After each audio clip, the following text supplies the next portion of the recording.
Tere õhtust!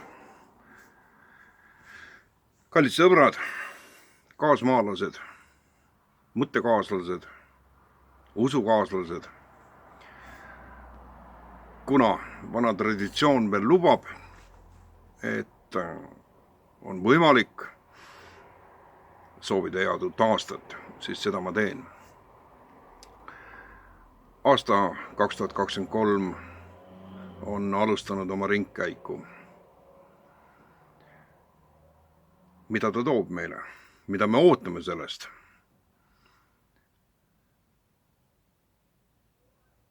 Seda saab alles teada täpselt samal ajal aastal 2024.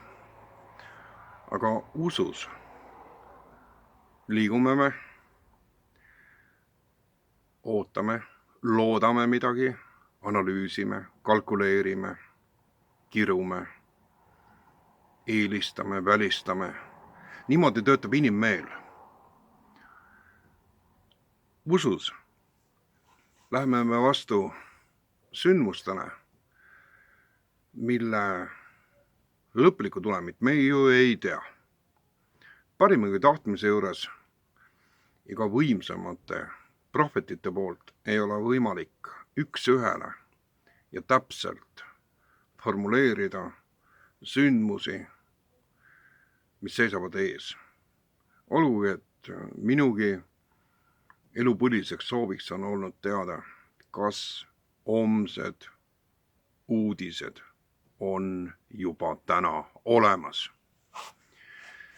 See on igavene küsimus ja see jääb ilmselt siin selles kehas olles, inimeseks olles meile püüdmatuks. See küsimus, kas homsed sündmused on juba täna olemas.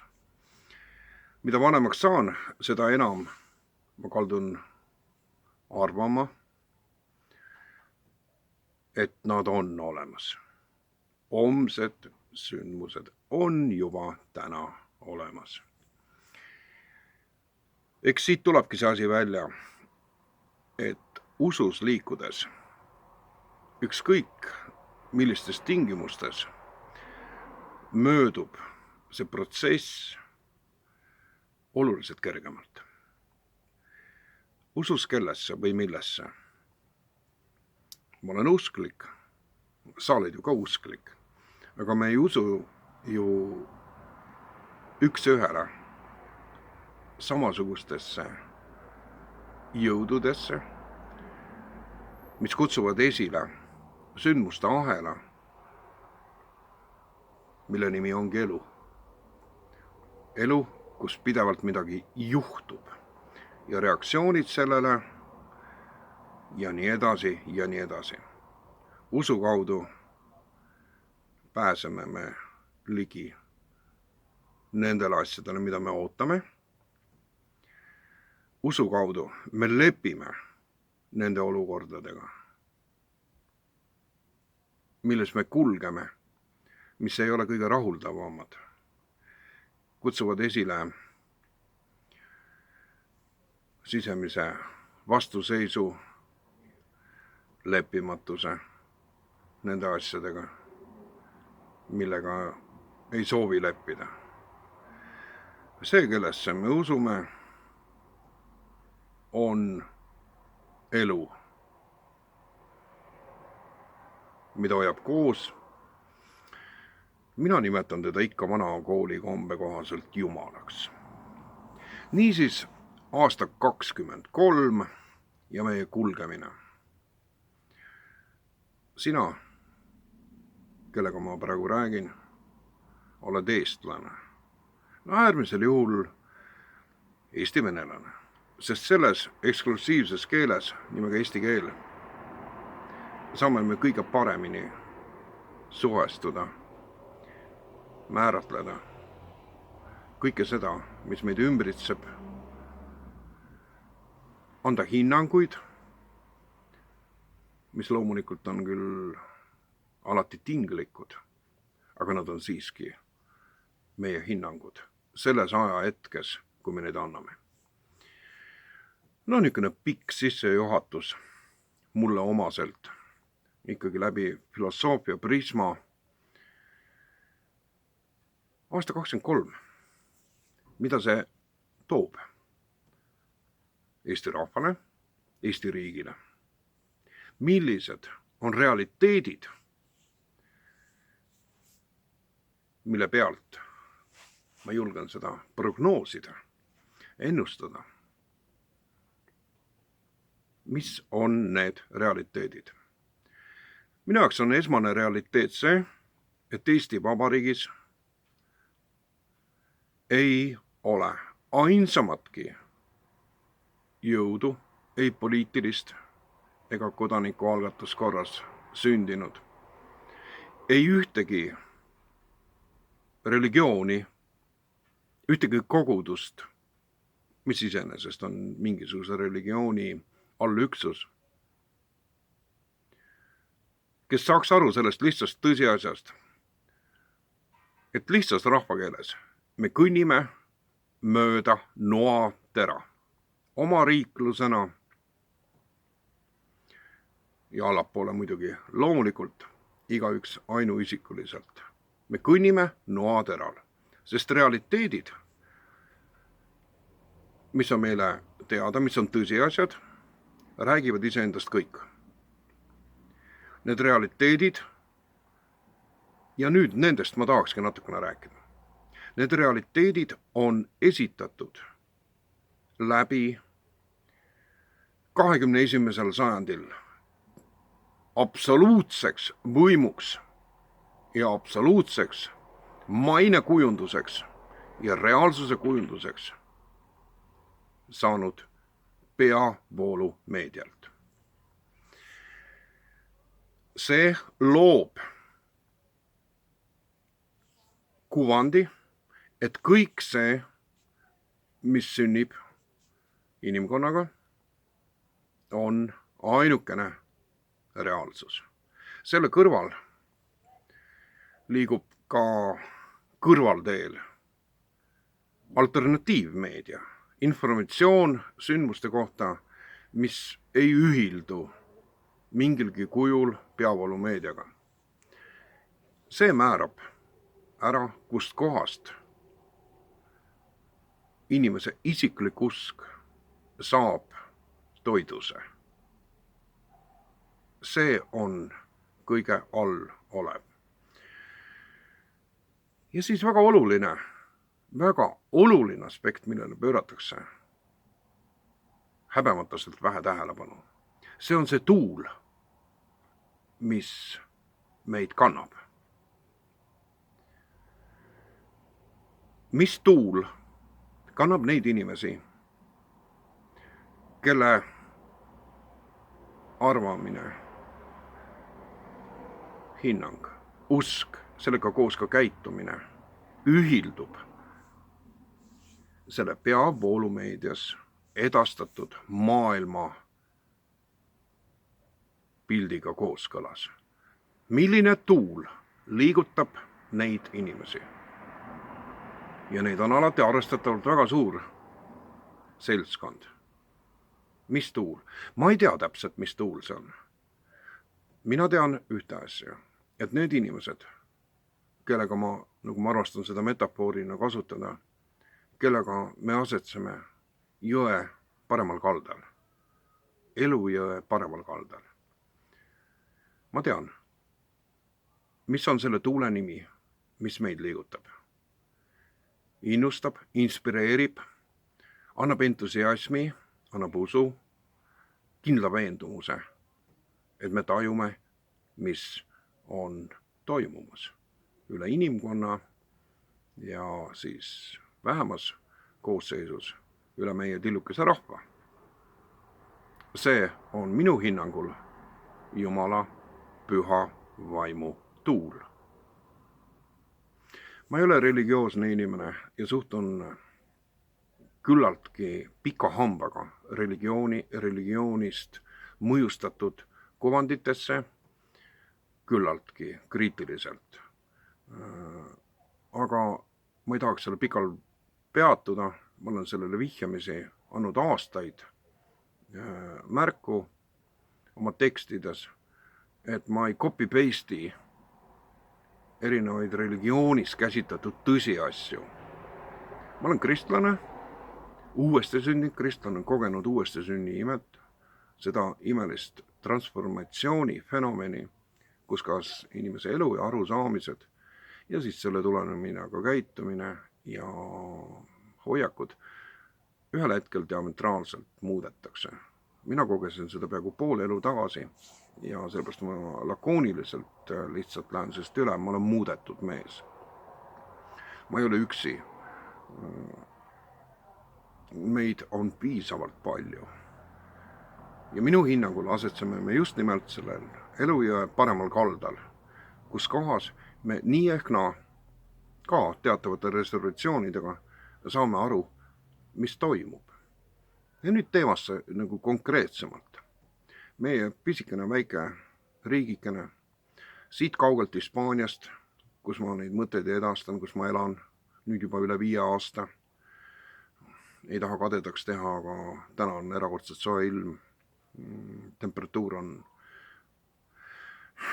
22-23 kraadi ja praegu, kui päike hakkab loojuma, istun siin meie tagasihoidlikul terrassil ja nagu näha, piisab ka lühikese varrukatega särgist.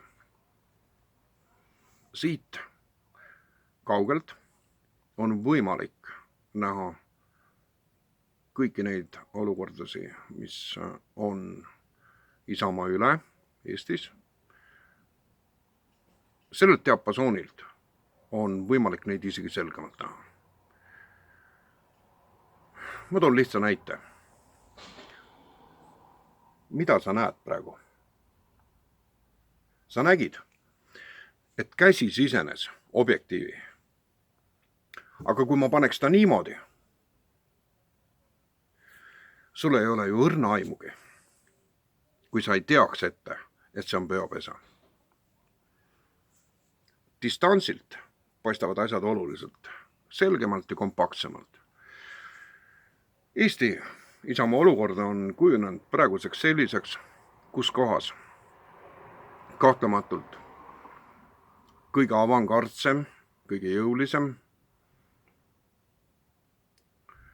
Eesti rahvale usku, lootust sisendav poliitiline erakond, Eesti Konservatiivne Rahvaerakond, kes omab vägagi arvestatavat kogust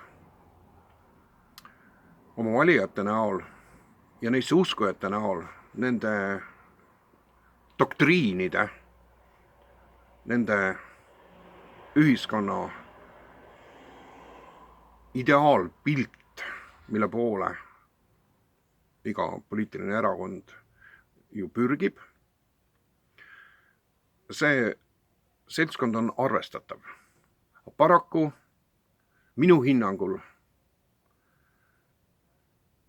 on nende doktriin praeguse rahvusvahelise olukorra kohaselt suunatud täielikku tupikusse, kui mitte öelda hävingusse. Seda hakata lahti rääkima, vajaks eraldi teema. Seekord ma lihtsalt üldistades toon esile need peamised. EKRE kõrval eksisteerib Eestis ka teised 3 suuremat poliitilist jõudu, kes omavad samamoodi oma elektoraadi, kes on kindlasti veendumuses, et nende valitud erakonna poliitiline suundumus on kõige kasulikum Eestile. Neist ei ole mõtet rääkida.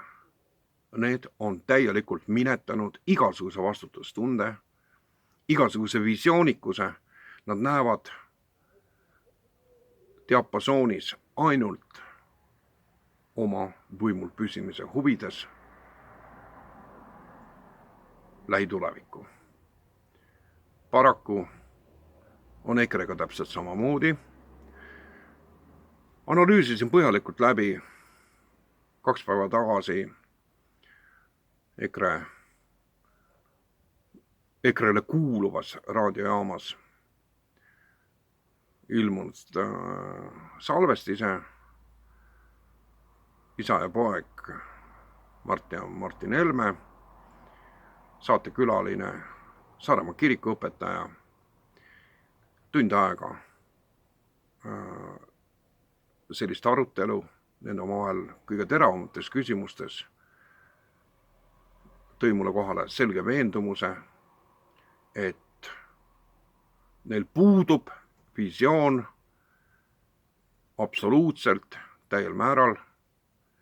See on ainult ja ainult valmistumine 5. märtsiks, et saada võimalikult hea valimistulemus, kinnitada oma positsioone olemasolevate mandaatidega Riigikogus või siis usus ja lootuses, nagu kõik poliitikud valimistele suunduvad, saada juurde uusi mandaate.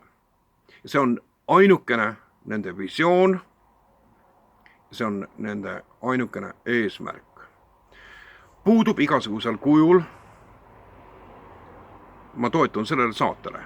Ma usun, et selles saates räägite küllaltki lahtiste kaartidega, nii palju kui üldse inimesed oskavad rääkida ausalt ja lahtiste kaartidega. EKRE juhtkonna doktriin selles olukorras, kuhu rahvusvaheliselt seonduna loomulikult alanud 3. maailmasõjaga, mina ei räägi mingisugusest sõjalisest operatsioonist, nagu see on Venemaal dogmaatiliselt kinnitatud. Ma räägin 3. maailmasõjast, mis on alanud ja mitte 24. veebruaril möödunud aastal, vaid ilmselt oluliselt varem. Aga jäägu siis selleks punktiks 24. veebruar 2022. Puudub igasugusel kujul Eesti huvisi kaitsev, Eesti huvisi esindav poliitiline agenda ja kõik, mida nad esitavad, olgugi et läbi praeguse võimupartei Reformierakonna sõimamise, halvustamise, marginaliseerimise, on nad täpselt samadel positsioonidel. Täpselt samadel. Vaatamata sellele, et nad ei ole valitsuskoalitsioonis, peaks olema neil piisavalt vabadus analüüsida ja mõtiskleda Eesti tõeliste julgeolekuriskide üle ja nende analüüsimine terve mõistusega kooskõlas, mitte toetudes mingisugustele ebamäärastele suurtele poliitilistele mängijatele ja nende agendadele, mida suurriigid praegu ajavad. Täpselt samamoodi lohisetakse kaasa olemasoleva poliitikaga, mida see on ette kirjutatud meile. Isegi mitte niivõrd palju Brüsselist, kuivõrd just NATO peakorterist. Eestist on saamas taas peenraha selles suures tehingus. Seesama peenraha, milleks me osutusime 1939. aastal Molotov-Ribbentropi pakti sõlmimise juures ja ka hilisemates lepingutes ja otsustustes, mis viisid meid pikka okupatsiooniperioodi ja 91. aastal anti meile tingimisi vabadus. Ma just juhin tähelepanu, tingimisi vabadus ja tundub, et see tingimisi vabadus, mis lõpeb 2004. aastal, on 23. aastaks kadumas täieliselt. See oli sissejuhatus paljudele muudele ja oluliselt karmimatele teemadele ja karmimatele tõlgitsustele mida ma vormistan oma järgmises videopöördumises. Aga nagu on sellelt videopildilt praegu näha, mul õnnestus see. Kui ma alustasin seda videot, olin ma veel nii-öelda valguse poolel ja nüüd selle video lõppedes 20 minuti jooksul on valgus asendunud pimedusega. Nii, et isegi mu nägu ei ole enam näha. Kui sa oled huvitatud mu mõtete ja inspiratsioonide ja seoste ja tõlgitsuste osast, siis järgmises videos me jätkame.